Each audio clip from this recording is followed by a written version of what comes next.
Y si usted se da un poco a la tarea de investigar nombres y las personas que intervinieron en la historia de México, fueron personas que decidieron tomar una acción ante una injusticia, ante algo que no estaba bien y que causaba conflictos, no solamente a ellos, sino a todas las personas que estaban a su alrededor, a su entorno, a su comunidad, a su país, ¿no? En este caso. Y yo encuentro en la Biblia algunos otros personajes que hicieron cosas similares. Así que vamos a leer el libro de los Hebreos, la carta a los Hebreos, en el capítulo número 11.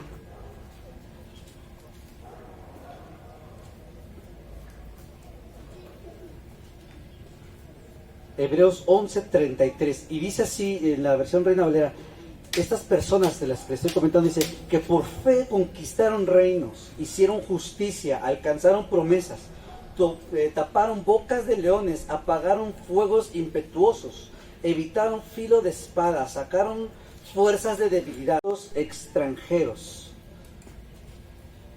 ¿A quién le gustaría que hablaran de sí, de ustedes? ¿A quién? A ver, levante su mano. ¿A quién le gustaría que dijeran, están hablando de mí? A mí me gustaría. Que por fe conquistaron reinos. A ver, vamos poco a poco. No, nada más esta es la parte de introducción. Que por fe conquistaron reinos. Hay quienes no pueden conquistar ni su propia lengua, ¿no? Pero estos conquistaron reinos completos. ¿Quiénes quisieran conquistar México para Cristo? ¿Quiénes quisieran que México fuera un lugar establecido, un lugar que fuera considerado un altar de Dios? Que cualquiera que vaya ahí pueda ofrecer, sepa que ahí se manifiesta la presencia de Dios. Yo soy uno de esos, que quisiera que la presencia de Dios se manifestara en mi país. Y que por fe estas personas conquistaron reino, hicieron justicia, alcanzaron promesas, taparon boca de leones. ¿Cuáles son tus leones?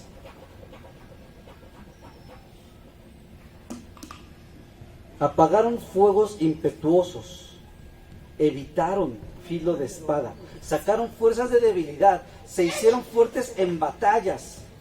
Hay veces que las personas o nosotros llegan las batallas y en lugar de hacerse fuerte, nos hacemos débiles, nos hacemos cobardes y huimos.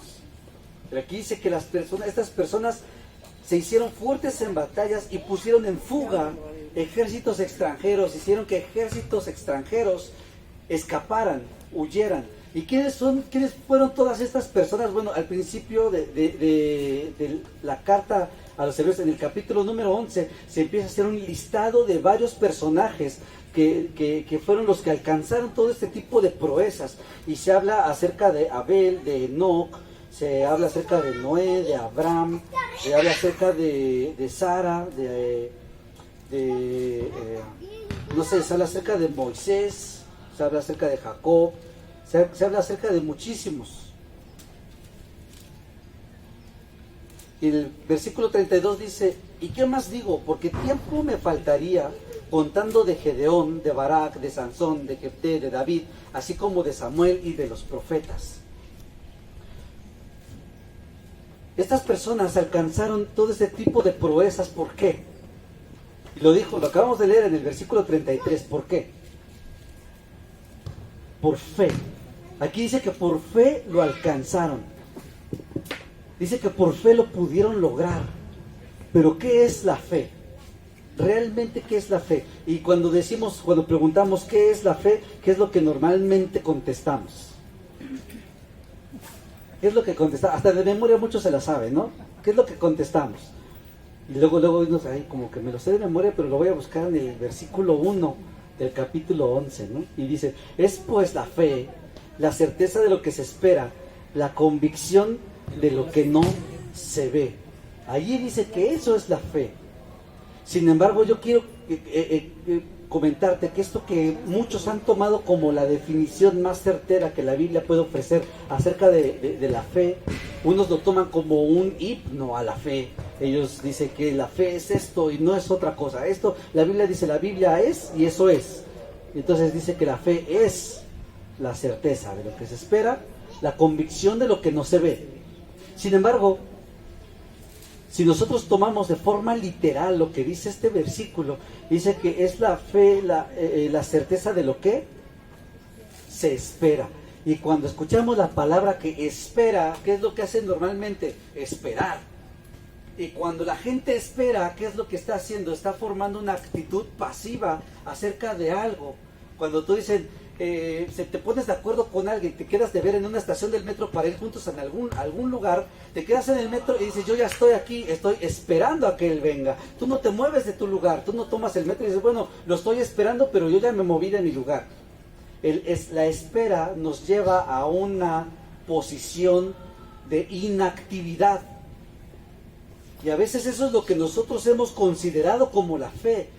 La fe es, decimos, tengo mucha fe, entonces yo espero que Dios haga algo. Yo tengo mucha fe y espero que Dios intervenga en esto. Entonces nada más nos la pasamos esperando de una forma inactiva, de una forma pasiva. No estamos haciendo absolutamente nada y esperamos que Dios haga todo por nosotros. Y no puede haber algo más erróneo que eso acerca de la fe, porque la fe no se trata de esperar.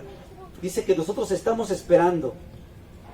Es la certeza de lo que se espera. Y yo tuve este conflicto con el Señor. Yo me metí con el Señor y le dije, Señor, ¿por qué hiciste que esta palabra de esperar estuviera en esta definición, haciendo que muchas otras personas o terminen confundidas o terminen haciendo, teniendo una práctica de fe incorrecta? Y el Señor me llevó a investigar en el griego, cuál es la definición de este versículo. Y en el griego lo que está diciendo aquí, que son las cosas que ya se movieron, van a suceder. Entonces es como cuando tú agarras, no sé quiénes jugaron trompo cuando eran chiquitos, agarras el trompo y lo avientas y empieza a girar, y tú estás viendo cómo gira, estás expectante de esa acción que se cometió. Y el esperar es justamente el observar, el ver las cosas que ya sucedieron, las cosas que Dios ya hizo. No es decir, voy a esperar a ver qué Dios hace. No, es que yo hice, Dios hizo, y entonces estamos a la espera de ese resultado, no a la espera de la acción. ¿Sí se entiende? La espera es para el resultado, no para empezar a hacer una acción.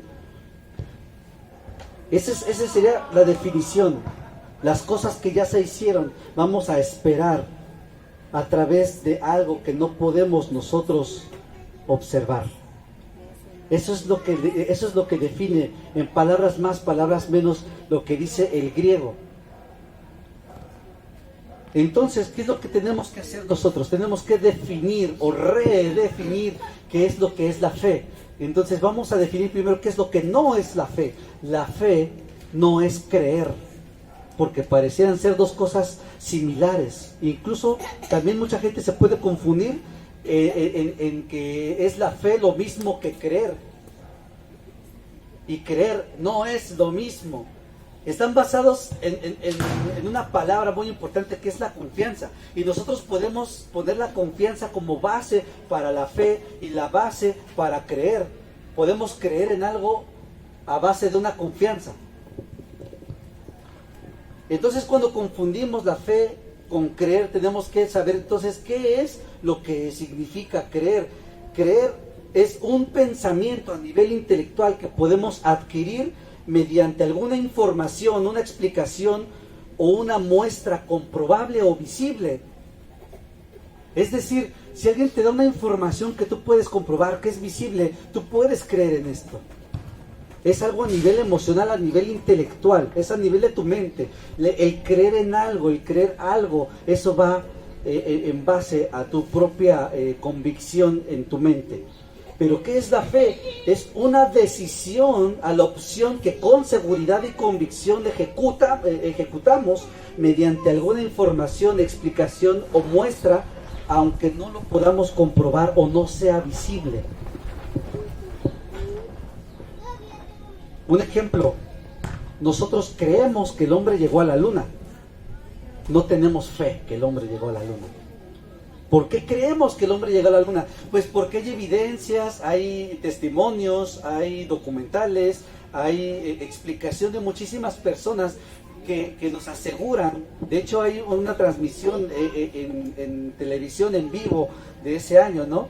De 1969, en que el hombre Neil Armstrong pisó la luna, ¿no? Y la frase más célebre de toda la humanidad del tiempo moderno, ¿no? Que este es un pequeño paso para el hombre, pero un gran salto para la humanidad. Nosotros no tenemos por qué tener fe en eso, pero nosotros sí creemos en eso. Creemos que eso sucedió, creemos por las evidencias que existen, pero no necesitamos la fe para esto. ¿Para qué entonces necesitamos la fe? Para que mediante alguna información, alguna explicación, algo que nosotros tengamos, aunque no tengamos la visibilidad de eso, nosotros podamos tomar una decisión. La fe no solamente se trata de creer a nivel intelectual o emocional, se trata de tomar una decisión. La fe no es un pensamiento, la fe es una acción que nosotros hacemos, que nosotros tenemos. Creer es pasivo. El creer no te implica ninguna otra exigencia más que tú lo creas, el que te mantengas convencido de que eso está ahí, de que eso existe, de que eso es así. No necesitas ninguna otra explicación más que convencer a tu mente. Y hay personas que creen realmente que las cosas son así, aunque no lo son, ¿no? Y hay gente que está equivocada en algunos pensamientos, pero lo tienen tan arraigado en su mente que están convencidos que eso es la realidad. Y ahora se da muchísimo, ¿no? Ahora que hay muchas personas que dicen, yo me creo un árbol, yo me creo una jirafa, yo me creo un perro. Ellos se lo creen y ellos lo tienen a nivel intelectual, y entonces ellos modifican, ellos tienen un trastorno de la realidad. Ellos lo creen. Un pensamiento es importantísimo, pero te voy a decir una cosa, la fe no solamente se trata del creer, la fe se trata de tomar una decisión. La fe es activa, el creer es pasivo. Vamos a leer rápidamente Santiago 2. Santiago 2, del versículo 17 al versículo 22. Y dice así Santiago 2, del 17 al 22, dice, así también la fe, si no tiene obras, es muerta en sí misma. Pero alguno dirá, tú tienes fe y yo tengo obras. Muéstrame tu fe sin tus obras y yo te mostraré mi fe por mis obras. ¿Tú crees que Dios es uno? Bien haces. Los demonios creen y tiemblan. Mas ¿quieres saber, hombre vano, que la fe sin obras es muerta? ¿No fue justificado por las obras Abraham, nuestro padre, cuando ofreció a su hijo Isaac sobre el altar? ¿No ves que la fe actuó juntamente con sus obras y que la fe se perfeccionó por las obras? Y termina diciendo en el versículo 26, porque como el cuerpo sin espíritu está muerto, así también la fe sin obras está muerta. Y esto es interesante porque aquí el escritor, el apóstol Santiago, empieza a decir, uno te dirá, tú tienes fe, pero yo tengo obras. Y le dice, le lanza un desafío, dice, muéstrame tu fe sin tus obras. Muéstrame que realmente tienes fe sin hacer nada. Muéstrame que realmente tienes fe y que dejes que las cosas fluyan por sí solas. Tú tienes fe, no sé si ya, creo que habían dado este ejemplo anteriormente, dices, tú tienes fe en que vas a llegar a Cuernavaca, pero te quedas en el mismo lugar. No vas a la terminal de autobuses, no compras un boleto, no te subes a ningún autobús, te quedas sentado en tu sillón y estás con la fe entera así, la fe más grande del mundo que dice, yo voy a estar en Cuernavaca, yo voy a estar en Cuernavaca, y te abres los ojos y no estás en Cuernavaca, estás en tu sillón. Tienes toda la fe del mundo, pero no pasó absolutamente nada. Y luego te enojas con Dios porque dices, es que yo tendría que haber estado en Cuernavaca, yo tenía la fe, yo te lo pedí, ahorré el dinero, estuve haciendo todos mis planes, pero no me fui a Cuernavaca. ¿Por qué? ¿Por qué? Pues porque solamente te quedaste en el creer. No accionaste tu fe. Dices que tienes fe, pero no tienes obras.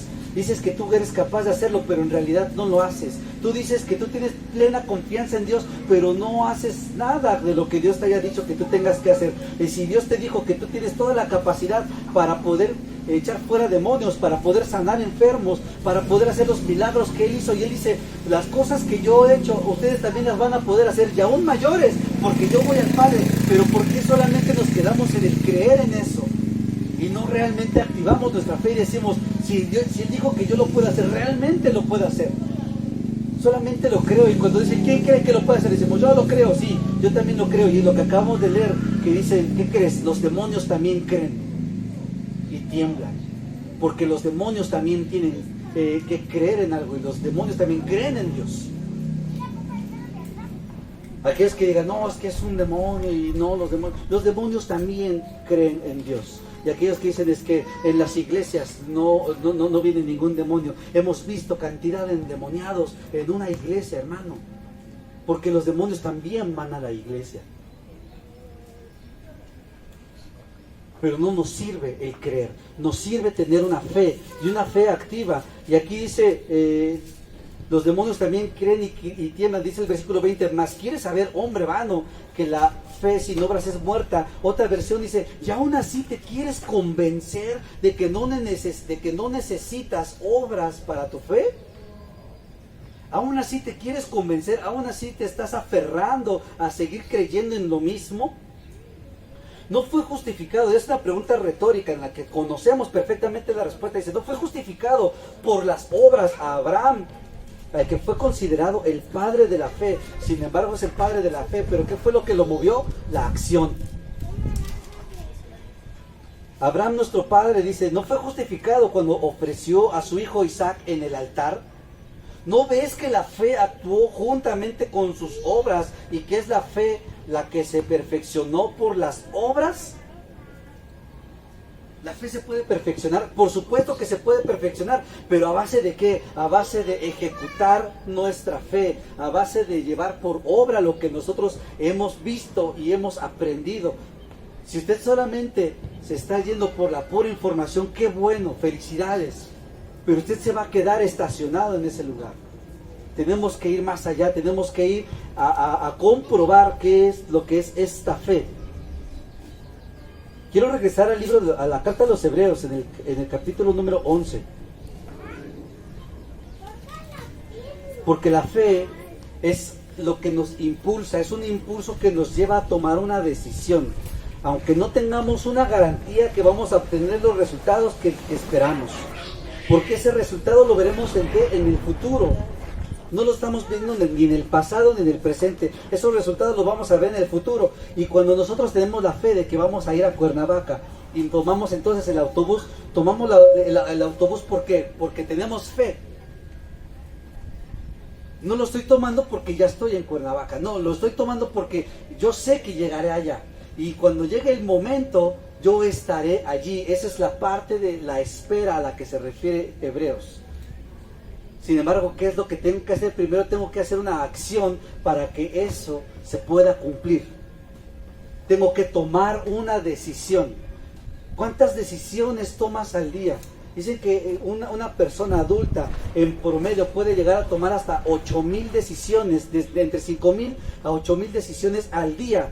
Desde el momento en el que decide levantarse, en el que decide qué ropa usar, en el que decide cómo peinarse, en el que decide si desayunar, no desayunar, prender la televisión, sentarse, pararse, tender su casa. Toma cerca de 5,000 a 8,000 decisiones en un día. ¿Y qué es lo que nos motiva a tomar tantas decisiones? Porque tenemos fe. Yo puedo decir, yo tengo la fe en que me voy a vestir de azul y amarillo. Y ustedes me ven con pantalón oscuro y camisa clara. Dicen, no, entonces no tiene fe, ¿no? No, sí, yo tengo la fe de que estoy vestido así, pero no lo hice. La fe es mediante la acción que nos va a llevar a un resultado. Es la fe la que nos va a llevar a una transición. Vamos a estar en un estado, en un lugar, y vamos a estar en otro estado, en otro lugar, en otra condición. Es la fe la que nos va a mover en una transición en nuestra vida. El mismo ejemplo de desplazarnos de un lugar a otro. La fe es la que nos va a llevar de viajar de Ciudad de México a Cuernavaca. Es la fe la que nos puede llevar allá. Pero también es la fe la que te puede mover en condiciones emocionales. La que te puede llevar a condiciones en las que pueden mejorar tu matrimonio. En las que te pueden mejorar tu relación en tu trabajo. En las que pueden mejorar tu vida espiritual, tu relación con Dios. Es la fe la que te va a accionar para que tú puedas cambiar y transformar esa condición. Nos va a llevar un tiempo de transición. Eso es lo que la fe nos impulsa a hacer. Pero no todo es garantía. Hay muchos que dicen, bueno, yo lo voy a hacer si Dios me da la garantía de que eso va a ocurrir. Hermano, no tenemos la garantía de que eso va a ocurrir. En este mismo pasaje, el apóstol Santiago dice que hay gente que hace planes de aquí a un año. Dice, y no saben si dentro de ese año ellos van a seguir vivos. ¿Por qué? Porque no sabemos si en ese periodo de tiempo o nos puede suceder algo, o se nos cambian los planes, o simplemente perdemos la vida. Y no vamos a poder saber si realmente vamos a poder cumplir ese plan o ese proyecto que nosotros estábamos planeando. Con eso el apóstol no quiere decir que no hagamos planes.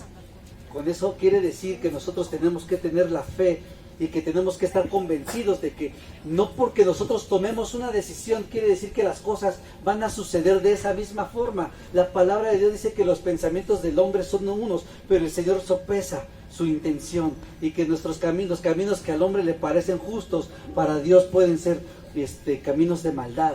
El Señor es el que puede cambiar nuestros caminos, puede cambiar nuestro curso. ¿Y se entiende?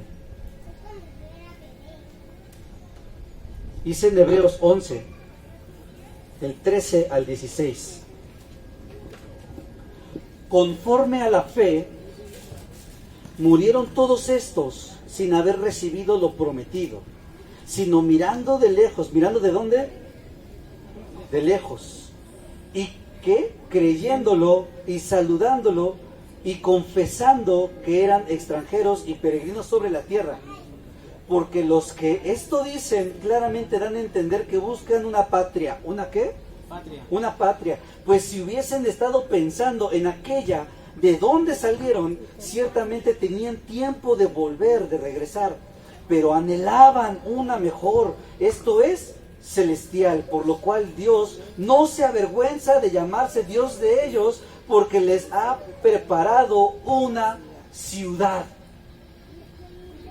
Dice que ellos hicieron todo este tipo de proezas, todo este tipo de cosas grandiosas, y tenían una opción de poder regresar a su vida anterior. Pero dice que ellos no, porque los que esto hacen claramente dan a entender que buscan una patria. Buscan un lugar de transición, van a viajar de un lugar de la ciudad en donde están, van a viajar a otra ciudad. De aquí dice que es la ciudad celestial. Porque los que tienen fe, dice que ellos ponen su mirada enfrente, dice, porque pues si hubiesen estado pensando en aquella de dónde salieron, ¿de dónde has salido tú? ¿Has salido de las drogas? ¿Has salido del alcoholismo? ¿Has salido de la violencia? ¿Has salido del adulterio? ¿De dónde has salido? ¿Has salido de robar? ¿Has salido de mentir? ¿De dónde has salido? Y estábamos hablando hace un momento de que tenemos muchas cosas guardadas. Y hay gente que luego, hay veces que mira para atrás y ve esos tiempos en donde se la pasaba en fiestas y estaba borracho y estaba haciendo cosas que no debía. Y dice, ay, esos tiempos. Ya no estamos viviendo de esa forma, pero aquí dice que ellos no estaban pensando en esa condición, no estaban pensando en ese lugar. Y sabes que hay gente que todavía dice, es que yo no valgo nada, es que yo no soy importante, es que ¿qué puedo hacer yo? Y seguimos viviendo en esa condición de la que Dios ya nos hizo libres a través de Jesucristo. ¿Por qué seguimos viviendo de la forma en la que Dios ya nos dijo, ya no vivas de esa forma, porque tú ya no eres de esa ciudad atrás, porque tú ya no eres esa persona, tú ya no eres la persona que cree que ya no vales nada, vales tanto que Dios dio a su Hijo para que tú tengas vida? y para que tengas vida en abundancia. Y hay gente que dice, bueno, yo tengo vida y nada más. No, Dios nos dio vida y vida en abundancia. ¿Quién dice amén? Amén. Pero no solamente eso, sino que también nos da una promesa. Dice que nosotros podemos anhelar una ciudadanía mejor, una patria mejor de aquella en donde nosotros vivíamos o de donde nosotros salimos. Y dice que nosotros, los que pensamos así, los que actuamos así, dice algo aquí, por lo cual Dios no se avergüenza de llamarse Dios de ellos. Dios no se avergüenza de ser llamado tu Dios. Imagínate que diga Dios, ay no, qué vergüenza, no, yo Dios de él, no. Pero Dios nos da una promesa más allá y dice que Él nos avergüenza de llamarse nuestro Dios. Hay quienes se avergüenzan de que sean llamados hijos de Dios. Hay quienes se avergüenzan y dicen, oye, ¿que eres cristiano? Bueno, sí, un poco. ¿Vas a la iglesia? Sí, pero no te creas que estoy ahí todos los domingos. Oye, ¿pero crees en Dios? Pues lo normal. Oye, ¿y qué pasa con esos, con los fanáticos de Dios? No sé. Y parece que nos avergonzamos de que Dios sea nuestro Dios, cuando Él claramente dice que Él no se avergüenza de ser llamado Dios nuestro. ¿Por qué? Dice, porque les ha preparado una ciudad. ¿Quiénes quieren estar en esa ciudad? Yo quiero. Amén, yo también quiero estar en esa ciudad. Pero aquí dice que las personas, al principio, dice que por la fe, conforme a la fe murieron todos estos sin haber recibido lo prometido, dice, sino mirándolo ¿de dónde? De lejos. Mirándolo ¿de dónde? De lejos. Si todo fuera tan sencillo como para que nosotros digamos, yo lo creo, así va a suceder, tengo fe de que así va a suceder, estaríamos en serios problemas, porque no dejaríamos que Dios obrara en nosotros. Pero Dios nos deja que nosotros formemos nuestra fe, que trabajemos nuestra fe, que desarrollemos nuestra fe a través de cosas que no tenemos nosotros el control y que no las vamos a tener, mi hermano. Trabajar en fe es trabajar sobre cosas que nosotros no podemos tener el control. Quiero llevarlos a un pasaje en el primer libro de Samuel, en el capítulo número 14, una historia que se relata en los tiempos del rey David, antes de que fuera rey. En esos tiempos reinaba Saúl. Saúl era el rey y estaban en guerra. Y el rey Saúl tenía un hijo que se llamaba Jonatán. Y solamente para entrar en contexto, para mostrarle la historia, voy a leer desde el versículo número 1. Dice, aconteció un día que Jonatán, hijo de Saúl, dijo a su criado que traía las armas, o sea, a su escudero, ¿no? Le dijo, ven, pasemos a la guarnición de los filisteos. ¿A dónde? A la guarnición de los filisteos, de los enemigos. Fíjate bien lo que van a hacer. Vamos y pasemos a la guarnición de los filisteos que está de aquel lado. Y no lo hizo saber a su padre, al rey, se lo escondió, no se lo mencionó. Y Saúl se hallaba al extremo de Gaba, estaba hasta el otro extremo, hasta el otro lado del campamento, debajo de un granado que hay en Migrón. O sea, estaba abajo de un árbol, estaba descansando y estaban escondidos. Estaban escondidos el pueblo de Israel. El ejército estaba escondido. Y dice que él estaba allí debajo de ese granado. Y dice que estaban como 600 hombres allí. Y Ahías, hijo de Ahitob, hermano de Icabod, hijo de Finés, hijo de Elí, sacerdote de Jehová en Silo, llevaba el efod. Y no sabía el pueblo que Jonatán se hubiese ido. ¿Quiénes sabían? Nadie, solamente él y su escudero. Entre los desfiladeros por donde Jonatán procuraba pasar a la guarnición de los filisteos había un peñasco agudo de un lado y otro del otro lado. Uno se llama Boses y el otro Sene. Uno de los peñascos estaba situado al norte hacia Micmas y el otro hacia el sur hacia Gaba.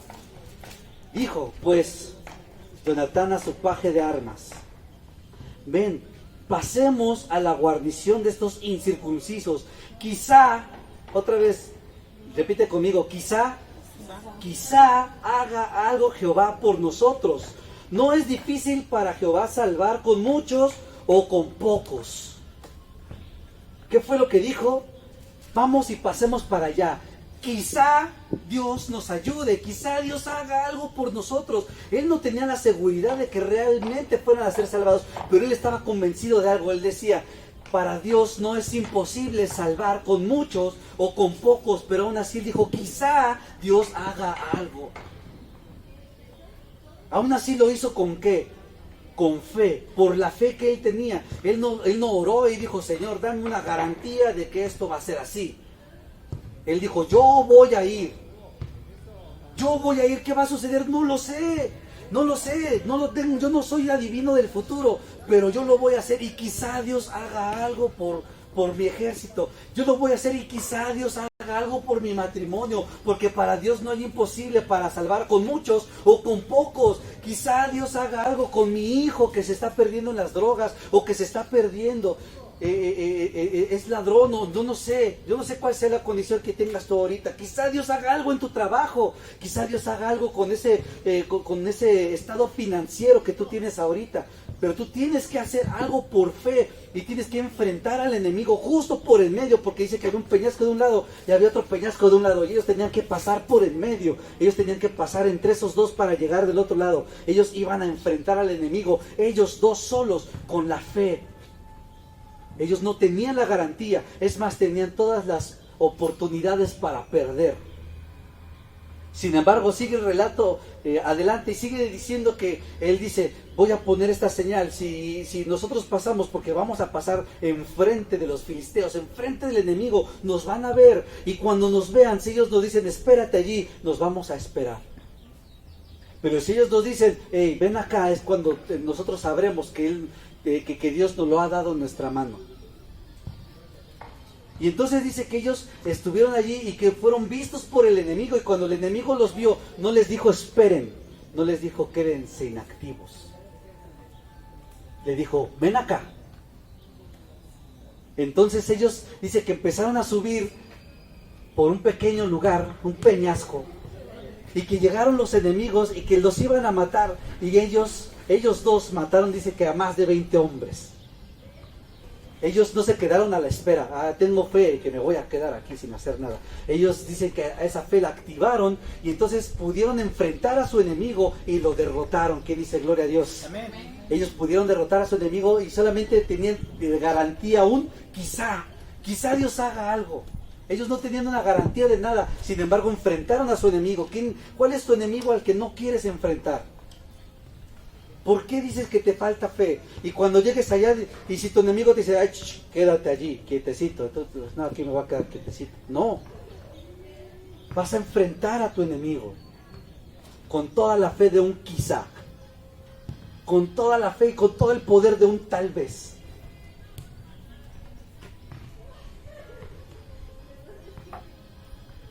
Eso es lo que la fe hace. Que por fe conquistaron reinos, hicieron justicias, alcanzaron promesas, taparon boca de leones, apagaron fuegos impetuosos, evitaron el filo de espada, sacaron fuerzas de debilidad, se hicieron fuertes en batalla, pusieron en fuga ejércitos extranjeros. Hermanos, si tú no quieres activar tu fe, yo ya no te puedo ayudar muchísimo más de esto.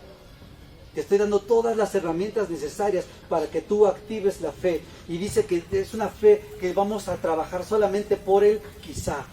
Vamos a trabajar por el tal vez, pero con una promesa de una salvación de parte de Dios. Amén. Vamos a trabajar por una salvación que viene por una lejanía, por algo que vamos a ver a la distancia, por algo que ahorita no lo podemos palpar y no lo podemos tener, pero que el Señor ya nos lo prometió. Y ellos decían que ellos tienen esa promesa de esa ciudad celestial a la que nosotros también tenemos la esperanza de ir. Al menos yo quiero ir allá, ¿quién dice amén? Yo también quiero ir a esa ciudad celestial. Creer es bueno. Creer es bueno. Es importante porque te crea un pensamiento. Y todo es a partir del creer. Sin embargo, no podemos quedarnos estacionados en el simplemente creer, porque como les dije, no implica mayor compromiso, una mayor exigencia que mantenerte convencido en tu mente y en tu corazón de que eso es así. El creer no te implica mayor exigencia, que simplemente te mantengas convencido de eso. Pero la fe te va a llevar a cosas extraordinarias. La fe te va a llevar a todo esto, a conquistar reinos. La fe te va a llevar a apagar fuegos impetuosos atrás, porque tú ya no eres esa persona. Tú ya no eres la persona que cree que ya no vales nada. Vales tanto que Dios dio a su Hijo para que tú tengas vida. Y para que tengas vida en abundancia. Y hay gente que dice, bueno, yo tengo vida y nada más. No, Dios nos dio vida y vida en abundancia. ¿Quién dice amén? Amén. Pero no solamente eso, sino que también nos da una promesa. Dice que nosotros podemos anhelar una ciudadanía mejor, una patria mejor de aquella en donde nosotros vivíamos o de donde nosotros salimos. Y dice que nosotros, los que pensamos así, los que actuamos así, dice algo aquí, por lo cual Dios no se avergüenza de llamarse Dios de ellos. Dios no se avergüenza de ser llamado tu Dios. Imagínate que diga Dios, ay no, qué vergüenza, no, yo Dios de él, no. Pero Dios nos da una promesa más allá y dice que Él nos avergüenza de llamarse nuestro Dios. Hay quienes se avergüenzan de que sean llamados hijos de Dios. Hay quienes se avergüenzan y dicen, oye, ¿que eres cristiano? Bueno, sí, un poco. ¿Vas a la iglesia? Sí, pero no te creas que estoy ahí todos los domingos. Oye, ¿pero crees en Dios? Pues lo normal. Oye, ¿y qué pasa con eso, con los fanáticos de Dios? No sé. Y parece que nos avergonzamos de que Dios sea nuestro Dios, cuando Él claramente dice que Él no se avergüenza de ser llamado Dios nuestro. ¿Por qué? Dice, porque les ha preparado una ciudad. ¿Quiénes quieren estar en esa ciudad? Yo quiero. Amén, yo también quiero estar en esa ciudad. Pero aquí dice que las personas, al principio, dice que por la fe, conforme a la fe murieron todos estos sin haber recibido lo prometido, dice, sino mirándolo ¿de dónde? De lejos. Mirándolo ¿de dónde? De lejos. Si todo fuera tan sencillo como para que nosotros digamos, yo lo creo, así va a suceder, tengo fe de que así va a suceder, estaríamos en serios problemas, porque no dejaríamos que Dios obrara en nosotros. Pero Dios nos deja que nosotros formemos nuestra fe, que trabajemos nuestra fe, que desarrollemos nuestra fe a través de cosas que no tenemos nosotros el control y que no las vamos a tener, mi hermano. Trabajar en fe es trabajar sobre cosas que nosotros no podemos tener el control. Quiero llevarles un pasaje en el primer libro de Samuel, en el capítulo número 14, una historia que se relata en los tiempos del rey David, antes de que fuera rey. En esos tiempos reinaba Saúl. Saúl era el rey y estaban en guerra. Y el rey Saúl tenía un hijo que se llamaba Jonatán. Y solamente para entrar en contexto, para mostrarle la historia, voy a leer desde el versículo número 1. Dice, aconteció un día que Jonatán, hijo de Saúl, dijo a su criado que traía las armas, o sea, a su escudero, ¿no? Le dijo, ven, pasemos a la guarnición de los filisteos. ¿A dónde? A la guarnición de los filisteos, de los enemigos. Fíjate bien lo que van a hacer.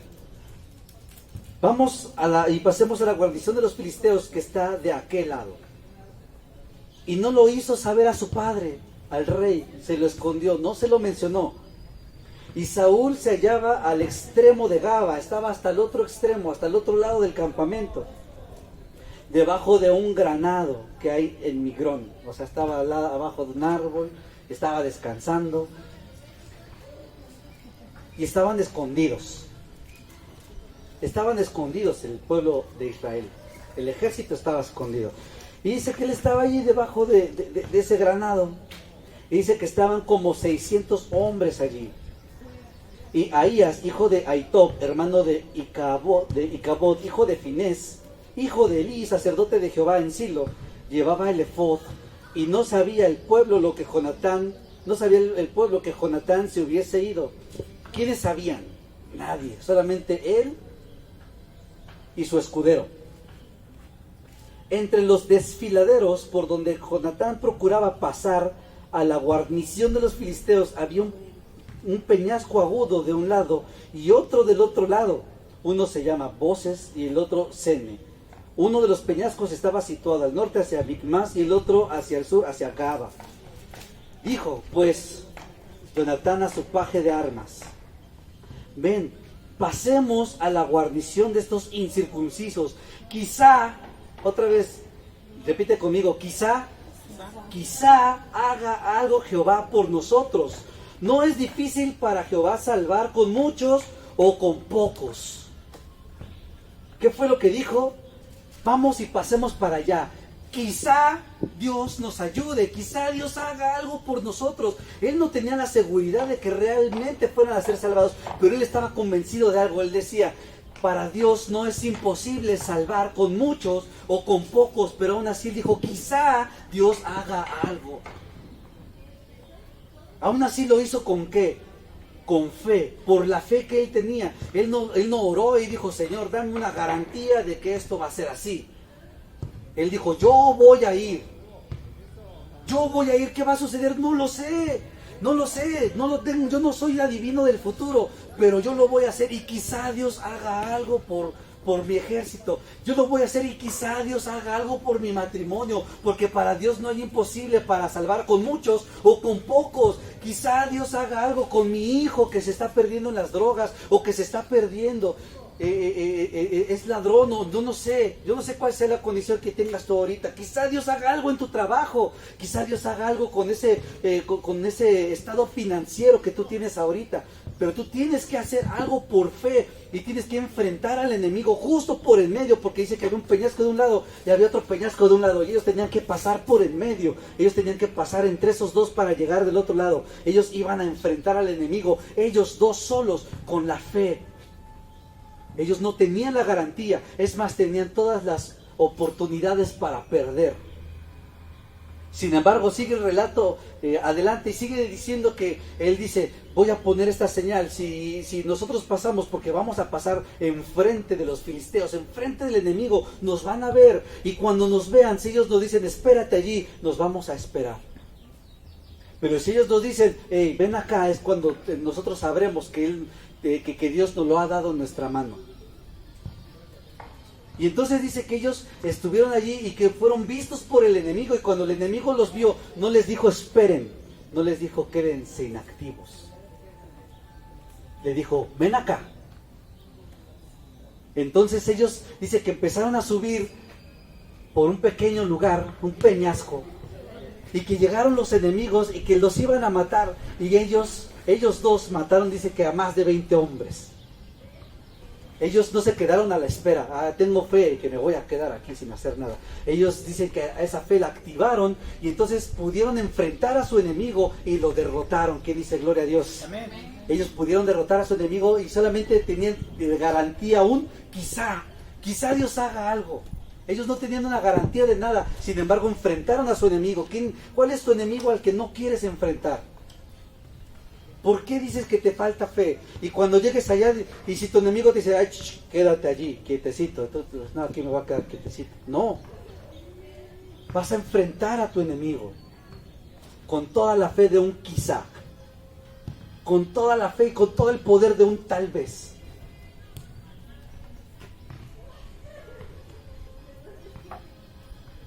Eso es lo que la fe hace. Que por fe conquistaron reinos, hicieron justicias, alcanzaron promesas, taparon boca de leones, apagaron fuegos impetuosos, evitaron el filo de espada, sacaron fuerzas de debilidad, se hicieron fuertes en batalla, pusieron en fuga ejércitos extranjeros. Hermanos, si tú no quieres activar tu fe, yo ya no te puedo ayudar muchísimo más de esto. Te estoy dando todas las herramientas necesarias para que tú actives la fe. Y dice que es una fe que vamos a trabajar solamente por el quizá. vamos a trabajar por el tal vez, pero con una promesa de una salvación de parte de Dios. Amén. Vamos a trabajar por una salvación que viene por una lejanía, por algo que vamos a ver a la distancia, por algo que ahorita no lo podemos palpar y no lo podemos tener, pero que el Señor ya nos lo prometió. Y ellos decían que ellos tienen esa promesa de esa ciudad celestial a la que nosotros también tenemos la esperanza de ir. Al menos yo quiero ir allá, aquí mis amén. Yo también quiero ir a esa ciudad celestial.